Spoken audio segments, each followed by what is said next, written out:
Have you ever preached something you knew was clear, it was biblical, it was compelling, and you still felt like the room did not engage, they definitely didn't move? Or maybe you sent an email and not a single person clicked that get involved button. Or you posted on social media and no likes, no comments, definitely not any shares.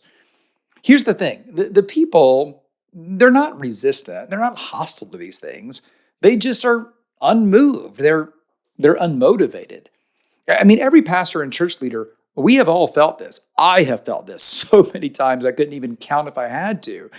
And if we're not careful, you know what we do? We start drawing the wrong conclusions because we're going to ask, what's happening? Why is this happening? And so we wonder if people are just less committed than they used to be. Or, we wonder if culture is just too distracting now. We wonder if we're not casting the right vision or maybe not casting it strongly enough.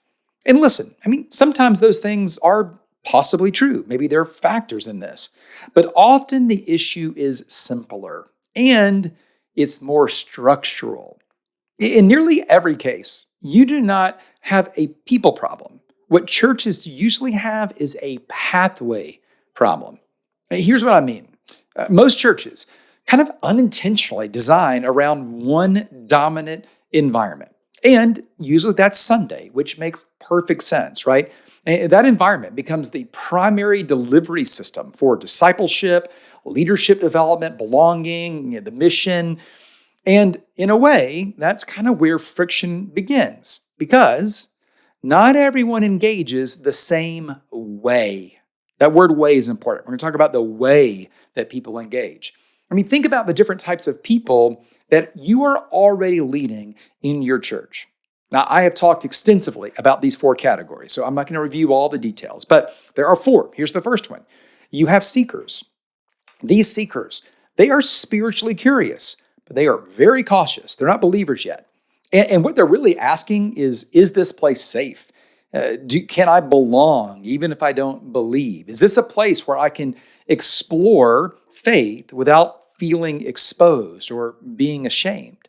Sunday can work really well for them because it's a low commitment environment.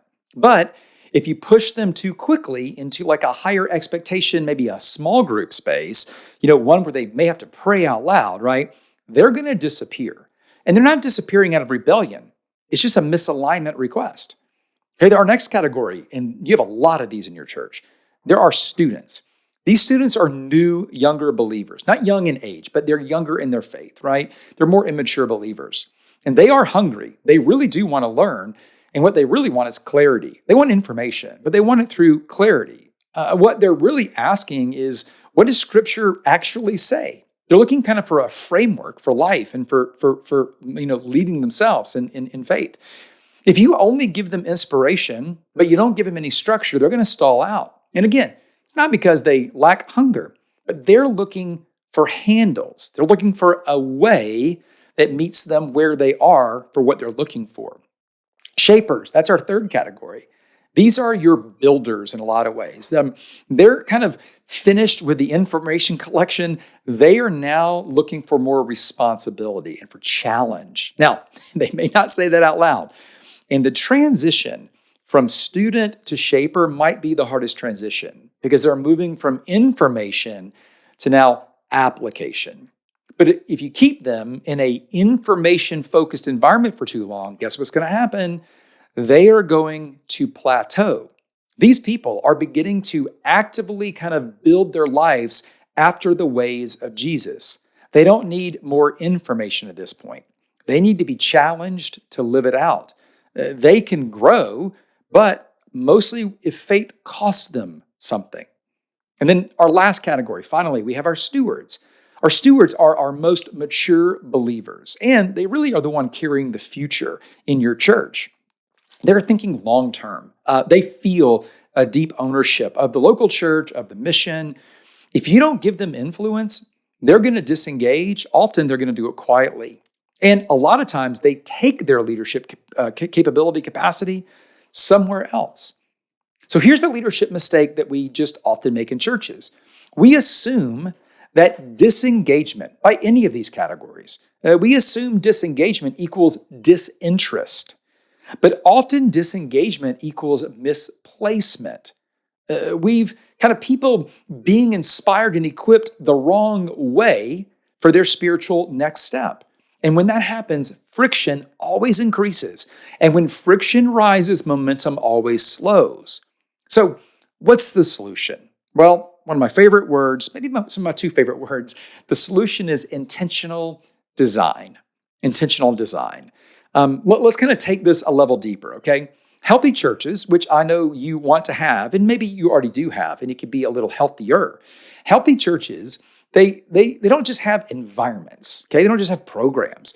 They have alignment. Each thing that they do is clearly connected to a specific type of person and the next step that they should take. So think about the way as the container. These environments, these programs, ministries, they're like containers. And they are perfectly created for a type of person.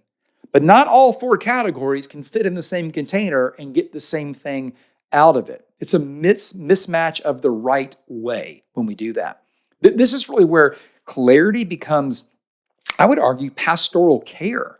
Like when someone knows exactly where they fit and what their best next step is, their anxiety decreases because their movement is going to increase. Friction decreases, right? Decision fatigue decreases. They're not wondering what they should do or worried about what's going to happen if they do it. This is how churches build momentum. So, I mean, what can you do like this week? I mean, this seems like, oh, wow, this is a lot of stuff to think about. But let's just talk about what you could do over the next 7 days. Like, what if you first just mapped your current environments? I mean, just write them all down. When I do like workshops, like 1 or 2 day workshops with churches, this is one of the things that we do often. We write down every single thing that we are doing as a church and go in detail. So Sunday services, obviously, but what about the things inside of that too, right? Small groups, classes, serving teams, leadership circles. I mean, anything that exists, write it down. Now, once you do that, you're going to have to ask a really hard question. Here it is. Who is this environment or program or ministry, whatever it is? Who is this actually designed for? Okay, not who attends it, but who is it intentionally built to disciple?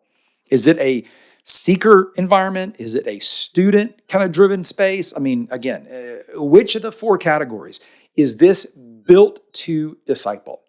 And then third, you got to look about and identify the gaps. Like, when you think about the 4 types of people, which type is kind of being served best and which type is being underserved? Like, are seekers, do they have something for them more than maybe just one thing? If they don't, they're going to feel rushed into that next step and they're probably going to walk away. What about students? Are they being informed well? Are shapers being challenged appropriately? Are your stewards being empowered? Here's the reality for this. If we get those things wrong, we cannot move those people along their discipleship pathway. You can't rush a seeker. You can't move a student into an application-heavy space if they're not ready yet. You can't, with shapers who need application and challenge, continue just to give them information. You can't look at your most mature people, your stewards, and not empower them.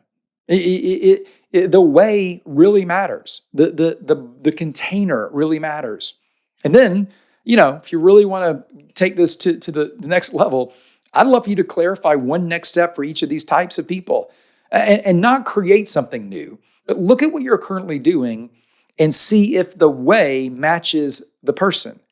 Does the way match the person? And if it does, it will clearly lead to the right next step. This is really a conversation within the 5 rights framework I talk about all the time.